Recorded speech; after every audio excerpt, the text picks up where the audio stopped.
Sedikitnya, Ketua Perkumpulan Wartawan Fast Respon Counter Polri, Mas M. H. Agus Rugiarto SH, biasa disapa Agus Flores, memahami etimologi cikal bakal Indonesia, berasal dari kekuasaan Kerajaan Majapahit dan Bhayangkara. Bahkan Indonesia baru seumur jagung, mengutak-atik Bhayangkara. Dalam pemahaman Raden Mas Agus Flores ini, keberadaan Majapahit ada kaitannya dengan pasukan elit yang menjaga kerajaan yang namanya Bhayangkara. Majapahit dengan Bhayangkara tidak bisa terpisahkan dan Indonesia tidak bisa dipisahkan dengan Bhayangkara. Karena Eyang Buyut Indonesia ada di Bhayangkara. Istilah Bhayangkara berasal dari bahasa Sanskerta yang berarti penjaga, pengawal atau pelindung, merujuk pada pasukan elite kerajaan Majapahit bentukan Patih Gajah Mada yang bertugas menjaga keselamatan raja dan negara.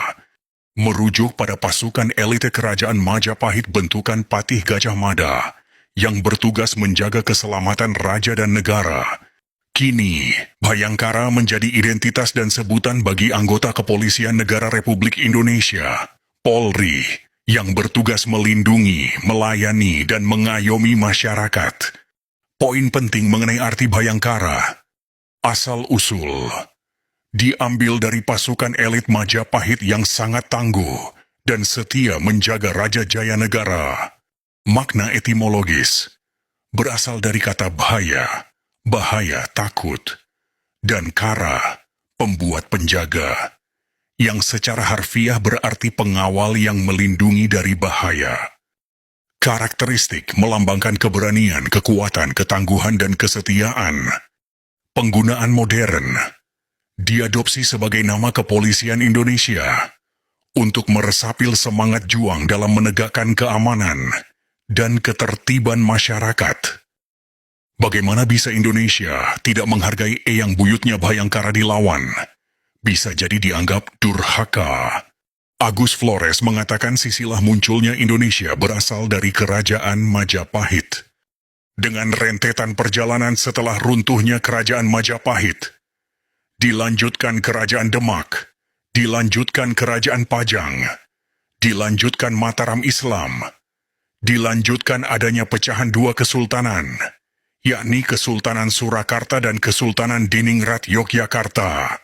Inatoriun cikal bakal Indonesia nanti dari tahun 1900 saat datangnya penjajah Portugis, Belanda, Jepang karena tanah air di tahun 1850 masih di bawah kendali Kerajaan Surakarta, Kerajaan Yogyakarta dan kerajaan-kerajaan daerah lain sehingga mengakibatkan munculnya perlawanan Diponegoro, Sisingamangaraja, Teukumar, dan lain-lain mengatasnamakan perlawanan kerajaan kesultanan masing-masing. Ujar Agus. Menurut Agus, ada beranggapan juga munculnya nama Indonesia dimulai VOC masuk di tahun 1400 sampai 1200. Dalil itu bisa kita akui, tapi saatnya itu belum.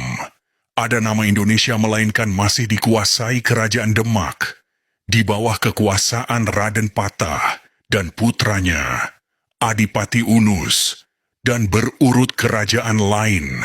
Agus Flores menyangkal pula, kalau Indonesia dijajah Belanda 350 tahun, baginya yang benar kumulatif. Dijajah tanah air oleh pihak VOC di zaman kerajaan 320 tahun, sedangkan negara Indonesia dijajah berkisar 45 tahun. Bahkan bisa ditafsirkan hanya 5 tahun, karena di tahun 1900-an itu masih banyak kerajaan di daerah-daerah. Jadi bisa saja 5 tahun Indonesia dijajah. Tegas Mas Agus, kalau rentetan sisilah Indonesia dianggap baru seumur jagung dibandingkan lahirnya Bhayangkara, wajar saja.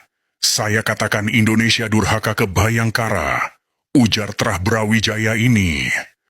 Kepada awak media, Agus Flores bisa menafsirkan di tahun 2030, Indonesia bisa bubar, seperti pernyataan Prabowo Subianto saat kampanyenya, sebelum jadi Presiden Republik Indonesia.